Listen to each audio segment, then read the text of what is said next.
वाह, क्या दृश्य है। सुबह इनके दर्शन हो जाएं तो दिन भर भोजन का दर्शन ना हो।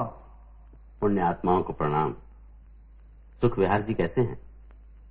क्या संदेश भेजा है? महाराज के लंबे जीवन की कामना के साथ श्रेष्ठी सुखविहार ने संदेश भेजा है कि सांची में विहार का कार्य अब समाप्ति की ओर है। निर्माण संपूर्ण होने पर भिक्षुओं को भोज और वस्त्रादि देने का आयोजन किया है। हमसे क्या अपेक्षा है? यही कि इनके आयोजनों प्रयोजनों में होने वाला व्यय महाराज वहन करें और ये लोग मौज करें। ठीक है ना? नहीं श्रीमान, श्रेष्ठी सुखविहार ने केवल संदेश ही भेजा है, कुछ लेकर आने को नहीं। हाँ, ऐसा महत्वपूर्ण संदेश न मिलता तो राजकाज ही रुक जाता। महाराज का समय नष्ट करने के लिए हम क्षमा चाहते हैं और वापस जाने की आज्ञा भी। जैसी आपकी इच्छा। श्रेष्ठी सुख विहार से कहिएगा विहार के विषय में जानकर प्रसन्नता हुई। अरे तिस्सा, कई बार देखने को मन होता है कि सिंहासन पर बैठे तुम कैसे लगोगे। क्यों? कभी महाराज बाहर गए तो शासन तो तुम्हें ही संभालना होगा ना। हाँ, ठीक है, तुम हट करते हो तो हम बैठ जाते हैं।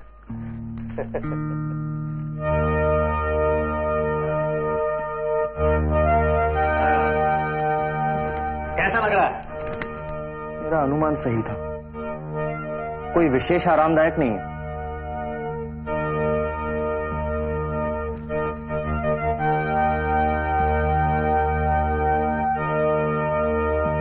कैसा लग रहा हूं? एकदम महाराज की तरह।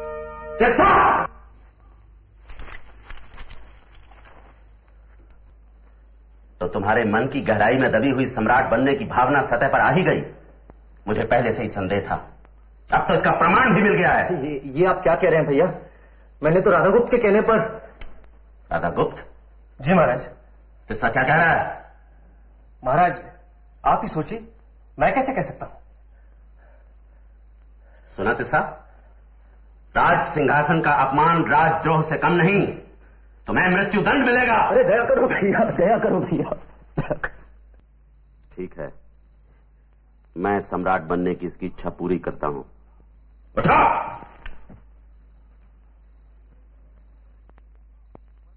ऊपर देखो। 1 सप्ताह के लिए तुम सम्राट हो। जितना चाहे भोग विलास करो, संगीत नृत्य का आनंद लो। आज के 8वें दिन तुम्हें मृत्यु का आलिंगन करना होगा।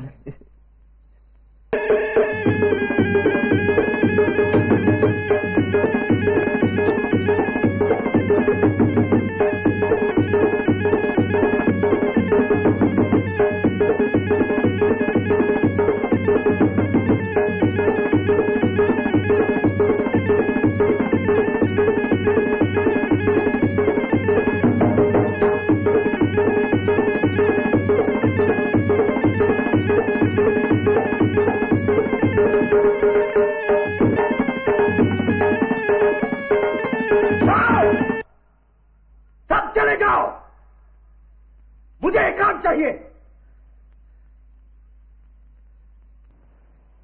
1 हफ्ते की अवधि पूरी हुई तिस्सा, मरने के लिए तैयार हो जाओ। तुम्हारा कभी भला नहीं होगा राधागुप्त। मूर्ख था मैं जो तुम्हारी बातों में आ गया। पूरे सप्ताह एक पल के लिए भी नहीं सो पाया, एक भी चैन की सांस नहीं मिली। क्यों?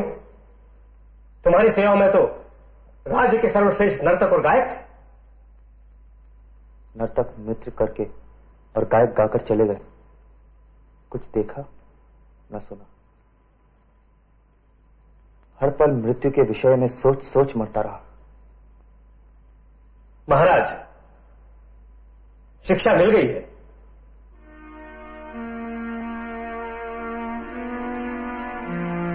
तिस्सा, उन भिक्षुओं का स्मरण है जिन्हें देखकर घृणा से मुंह फेर लिया था तुमने, और तुम ये जानना चाहते थे कि उत्तरदायित्व से मुक्त रहकर भी ये लोग इतने दुखी क्यों रहते हैं। क्योंकि वो कभी भूलते नहीं कि एक ना एक दिन सबको मर जाना है।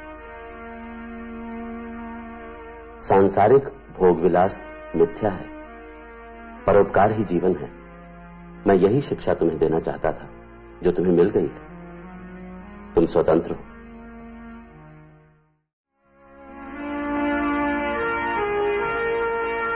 एक न एक दिन तो मर जाना ही होगा।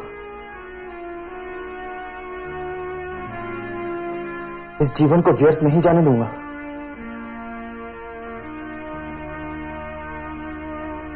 कुछ करना ही होगा। तुम तो गंभीर हो गए।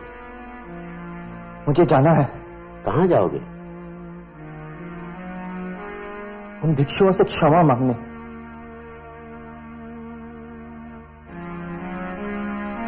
स्वयं भिक्षु बनने। राधा गुप्त, वाणिज्य अधीक्षक की सूचना चिंता का विषय है। दक्षिणी प्रदेशों के व्यापार और प्रदेश में निर्यात से मिलने वाला राजस्व इस बार बहुत ही कम है। एक और सूचना है महाराज। कलिंग से हमारे दुर्गपाल ने सूचित किया है कि वहां के गण समय समय पर हमारी सीमा चौकियों पर आक्रमण करते रहते हैं और हमारे व्यापार का प्रमुख मार्ग भी कलिंग से ही होकर जाता है। महाराज, उज्जैन के श्रेष्ठी सुख विहार आपके दर्शन करना चाहते हैं। महाराज की जय। आइए श्रेष्ठी सुख विहार। राज्य में व्यापार की बिगड़ती हुई स्थिति पर ही चर्चा हो रही थी। इस समस्या को समझने और इसका हल खोजने में आपसे कुछ सहायता ही मिलेगी। इसी कारण आपको कष्ट देने आया हूं महाराज। तो आप खड़े क्यों हैं विराजी? महाराज, कलिंग के गण ही इस समस्या की जड़ हैं। उन्होंने हमारे कई व्यापारी दलों पर आक्रमण करके उन्हें तहस नहस कर दिया और जो बचे उन्हें भारी कर चुकाना पड़ा। कर? किस बात का? उस मार्ग से आने जाने का। इतना साहस? हाँ महाराज, व्यापारियों ने निर्यात से हाथ खींच लिया है। यदि शीघ्र ही कुछ न किया गया तो स्थिति और भी बिगड़ेगी। किसी प्रकार का समझौता नहीं किया जा सकता? गण बहुत ढीठ है महाराज। राज्य का आधिपत्य उन्हें स्वीकार नहीं है। तो व्यापार मार्ग को बचाना होगा। कैसे? उन्हें पराजित करके। तो क्या युद्ध करना होगा? और कोई चारा नहीं है महाराज। ठीक है। गण हमारे सैन्य बल के आगे कितनी देर तक टिक पाएंगे? ऐसी बात नहीं है महाराज। पूर्वी गण समूह में एकता होने के कारण उनकी शक्ति बढ़ गई है। यदि वो अलग अलग समूह में बंटकर अलग अलग जगहों से हम पर आक्रमण करेंगे तो हम उन्हें पराजित नहीं कर पाएंगे। और फिर महाराज, कलिंग की प्रजा उन्हें शरण देना पुण्य का काम समझती है। ठीक है, इन बातों को ध्यान में रखते हुए तैयारी करो। ईश्वर आपकी रक्षा करेंगे।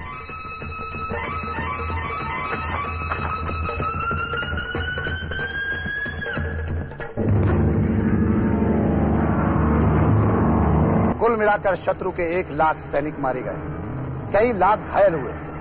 निर्वासित लोग राज्य की पड़ती भूमि पर खेती बाड़ी करने के लिए भेज दिए गए। कलिंग में स्वाधीन गणों का कोई अस्तित्व नहीं रहा। अब वो सम्राट के अधीन है। कलिंग के युद्ध में महाराज को संपूर्ण विजय प्राप्त हुई है। आपके वापस सुरक्षित आने का सुख है।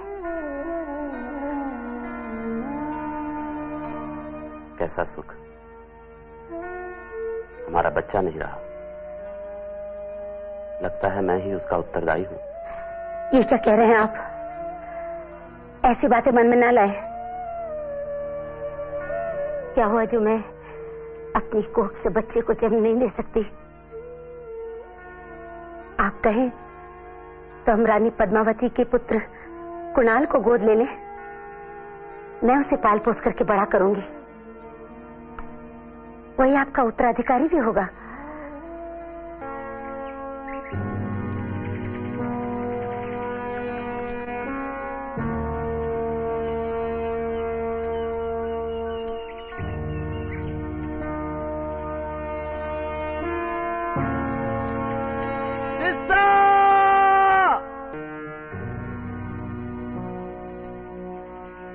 जय हो महाराज। जय विजय अब शब्द जैसे लगते हैं। अच्छा किया तुम चले आए, मन की शांति तो मिली। तुम ही बताओ तिस्सा, क्या मेरे बच्चे की मृत्यु दैवी प्रकोप के कारण हुई कि मुझे मेरे पापों का दंड मिल जाए? कैसे पाप? लाखों सैनिकों के रक्त से हाथ सने हैं मेरे। क्या मृत आत्माएं मुझे दंड देना चाहती हैं? देख रहा हूं कि पश्चाताप की अग्नि में जल रहे हैं आप। अच्छा है, अभी तक आत्मा मरी नहीं। भाई अशोक, आप अपने बच्चे की मृत्यु के उत्तरदायी नहीं, किंतु उन लाखों सैनिकों की मृत्यु के उत्तरदायी अवश्य हैं। गौतम बुद्ध के शरण में आ जाइए, इसी में आपकी मुक्ति है। एक ही उपाय है, स्वयं को शांत रखकर अपने मन से घृणा निकाल दें। विरोधी को अपने बराबर का स्थान देकर कहें, आओ आओ हम शांति से रहेंगे, भाई बनकर रहेंगे।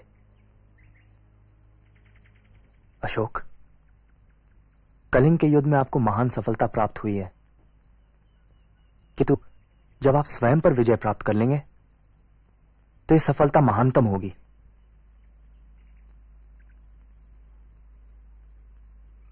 तुमने सत्य के सत्व को पा लिया है तिस्सा। तुम मेरे साथ वापस राजप्रसाद चलो, मेरे गुरु बनकर। नहीं, यह संभव नहीं है मेरे लिए, ना मैं इस योग्य ही हूं। चौमासा बीत चुका है, अब भ्रमण करना होगा। भ्रमण के लिए बाद में चले जाना, अभी मेरे साथ राजप्रसाद चलो। गौतम बुद्ध ने हमारे लिए कुछ नियम बनाए हैं, उनका पालन करना ही होगा। ठीक है, तो फिर मैं भी तुम्हारे साथ चलूंगा। एक भिक्षु का जीवन जी सको तो चलो, पेट की आग बुझाने के लिए भिक्षा मांग सको तो चलो, धरती को बिछौना मानकर आकाश ओढ़ सको तो चलो, ऊबड़ खाबड़ रास्तों पर। बस तिस्सा, मैं चलूंगा। ऐसे कैसे चले जाएंगे महाराज? आप सम्राट हैं, आपका काम है राज्य करना, भिक्षु बनकर यहां वहां भटकना नहीं। किंतु भविष्य का क्या होगा? क्या होगा हमारा अंत? भय, भ्रम और आत्मशंकाओं से घिरे साम्राज्य के मोह में जकड़े हुए दो बूढ़े। मैं स्वयं ही जानना चाहता हूं प्रश्नों के उत्तर, और कोई उपाय नहीं, मुझे जाना ही होगा। राज सिंहासन पर बैठने के 8 वर्ष बाद सम्राट प्रियदर्शी ने कलिंग देश पर विजय प्राप्त की, जिसमें 1 लाख सैनिक मारे गए, 1.5 लाख लोग निर्वासित हुए और लाखों की संख्या में लोग बुरी तरह घायल हुए। कलिंग को साम्राज्य में मिलाने के बाद सम्राट प्रियदर्शी ने सच्चे मन से धर्म को अपना लिया, धर्म की इच्छा की, धर्म की शिक्षा दी। कलिंग के युद्ध से सम्राट प्रियदर्शी को बहुत पश्चाताप हुआ, क्योंकि जब भी किसी स्वतंत्र देश को विजित किया जाता है तो रक्तपात, मृत्यु और लोगों के निर्वासन से सम्राट प्रियदर्शी को बहुत दुख होता है, उनके मन पर आघात लगता है। इससे भी अधिक संताप सम्राट प्रियदर्शी को वहाँ के निवासियों को देखकर होता है, चाहे वो ब्राह्मण हो या श्रमिक, अन्य गण के हो या गृहस्थ, सभी को हिंसा, हत्या और अपनों से बिछुड़ जाने के दुख से जूझना पड़ता है। या वो लोग जो सौभाग्यवश बच जाते हैं, युद्ध का पाशविक प्रभाव भी जिनके मन का स्नेह दीप नहीं बुझा पाता, उन्हें भी अपने मित्रों, परिचित जनों, सहकर्मियों और संबंधियों के दुर्भाग्य को भोगना पड़ता है। ऐसी पीड़ा में सभी मनुष्यों का सहभागी होना सम्राट प्रियदर्शी के मन का बोझ बन जाता है। धर्मोपदेश का ये शिलालेख स्थापित करने का कारण है कि मेरे होने वाले किसी भी पुत्र या पौत्रों के मन में अन्य देशों को जीतने की भावना न उत्पन्न हो। वो जो भी विजय प्राप्त करें, धर्म और अल्पदंड से ही प्राप्त करें।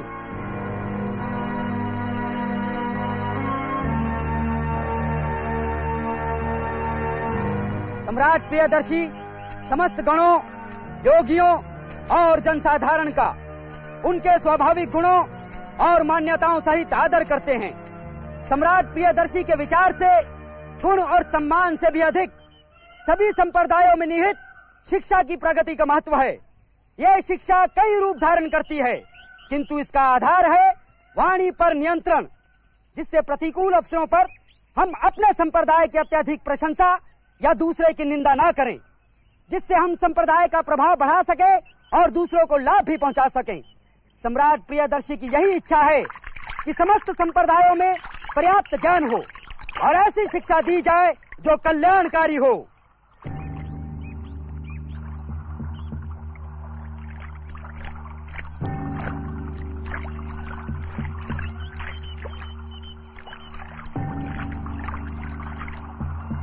सम्राट प्रियदर्शी के साम्राज्य में यहाँ तक कि चोला, पांड्या, सत्यपुत्र, केरल पुत्र, सुदूर, सिंहल और यूनानी राजा एंटीयोकस के सीमावर्ती क्षेत्रों में भी हर स्थान पर 2 आरोग्य सेवा केंद्र स्थापित कर दिए गए हैं। मनुष्य और पशुओं के उपयोग के लिए जड़ी बूटियां उन स्थानों पर भी उगाई जाने लगी हैं जहां पहले वे नहीं पाई जाती थी। मनुष्य और पशुओं के उपयोग के लिए मार्गों के किनारे कुएं खुदवा दिए गए हैं और वृक्ष भी लगा दिए गए हैं। सम्राट प्रियदर्शी के आदेश से तौसाली और संपा के राज्याधिकारियों और नगर न्यायाधीशों के लिए निर्देश। कई सहस्र मनुष्य आपके संरक्षण में हैं। आपको इनका स्नेह पाना चाहिए। सभी मनुष्य मेरी संतान हैं। अपनी संतान के सुख और कल्याण के समान ही इस लोक और परलोक में मैं सभी मनुष्यों के सुख और कल्याण की कामना करता हूँ। किंतु आप इस सिद्धांत की गंभीरता को नहीं समझते। यदि आप में से कोई समझेगा भी तो अनुभूति आंशिक ही होगी, संपूर्ण नहीं। समाज में व्यक्तियों को इस पर ध्यान देना चाहिए। प्राय किसी व्यक्ति को बंदी बना लिया जाता है, कष्ट पहुंचाया जाता है और बिना कारण छोड़ भी दिया जाता है, और साथ ही और भी लोगों को कष्ट सहना पड़ता है। आपको अपक्षपात पूर्ण आचरण का अभ्यास करना चाहिए। किंतु जिस व्यक्ति में ईर्ष्या, क्रोधी स्वभाव, कठोरता, उतावलापन, हठ, आलस या शिथिलता जैसा कोई भी दोष है, उसके लिए ऐसा आचरण संभव ना हो पाएगा। आपको इन दोषों से दूर रहना चाहिए। इन निर्देशों का पालन करने पर आपका भारी हित और पालन न करने पर उतना ही अहित होगा। भूतपूर्व राजाओं ने जनमानस की प्रगति के प्रयास किए, किंतु उनकी प्रगति ना हो सकी। तो कैसे जनमानस के मन में धर्म के प्रति रुचि जागे और आस्था जन्मे? धर्मनिष्ठा द्वारा कैसे मैं उनकी प्रगति कर सकूं? मैं उन्हें धर्मोपदेश सुनाने की व्यवस्था करूंगा। लाखों जन के बीच राजूका नियुक्त कर दिए गए हैं। उन्हें निर्देश दिए गए हैं कि वे जनमानस में धर्म के प्रति आस्था जगाएं। मेरे धर्माधिकारी सभी संप्रदायों के बीच कार्य कर रहे हैं। ये और अन्य कई मुख्य अधिकारी मेरी और महारानी की ओर से दान दक्षिणा वितरित कर रहे हैं। इस प्रकार धर्म की ख्याति विश्व भर में फैलेगी और इसकी पुष्टि होगी दया, दान, सत्यवादिता, पवित्रता, करुणा और सदाचार के रूप में। यह सब मैंने इस कारण किया है कि मेरे पुत्र पौत्र और जब तक सूर्य चंद्र गतिशील हैं, जनमानस धर्म का पालन कर सकें। सम्राट प्रियदर्शी के आदेश से धर्मोपदेश का यह शिलालेख स्थापित किया गया। अब यहाँ किसी भी प्राणी की हत्या करने या बलि चढ़ाने की अनुमति नहीं है। यद्यपि कुछ उत्सव सम्राट प्रियदर्शी को मान्य हैं, फिर भी उत्सवों में निहित अधर्म के कारण उनके आयोजन की अनुमति नहीं है। महाराज की जय हो। कल्याण हो। कैसे हैं राधा गुप्त? मैं तो ठीक हूं महाराज, किंतु आपका स्वास्थ्य गिर गया है। अरे नहीं, पाटलिपुत्र के क्या हाल हैं? आपकी प्रतीक्षा में है महाराज। अब तो वापस चलिए। चलते हैं, ऐसी भी क्या जल्दी है? थोड़ा विश्राम कर लो, ये लोग भी विश्राम कर लें। अश्वों को भी चारा पानी मिलना चाहिए। जी महाराज।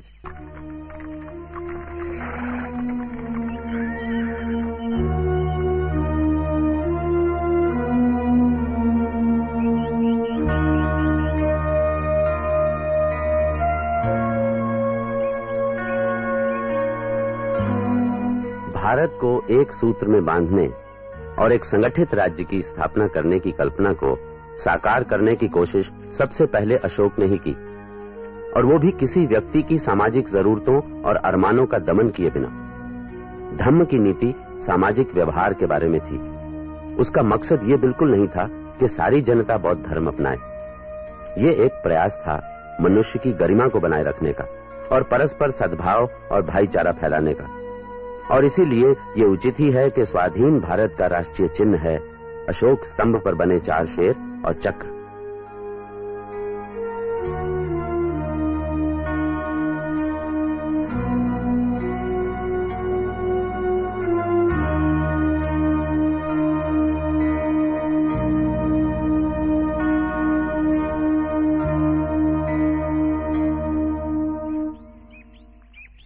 बुद्धं शरणं गच्छामि धम्मं शरणं गच्छामि। महेंद्र, तुम सिंघल द्वीप जाओ, लंका नरेश को मेरा ये संदेश देना, कहना बोधि वृक्ष से ही जन्मा ये नन्हा सा पौधा मैंने उपहार स्वरूप भेजा है। ये उनके प्रति मेरे स्नेह का प्रतीक है और प्रतीक है इस विश्वास का कि वो अपने देश में धर्म का प्रचार करेंगे।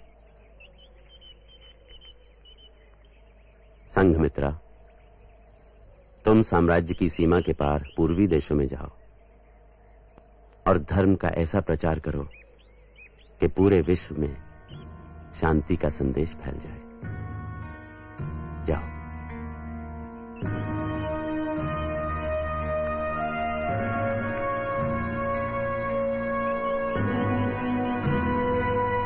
अशोक की मौत के बाद मौर्य साम्राज्य बिखर गया और भारत में साम्राज्यवादी शासन का पहला प्रयोग 180 ईसा पूर्व में समाप्त हो गया। बाद की सदियों में भी कई कोशिशें हुई, मगर हालात कभी इतने अनुकूल नहीं थे।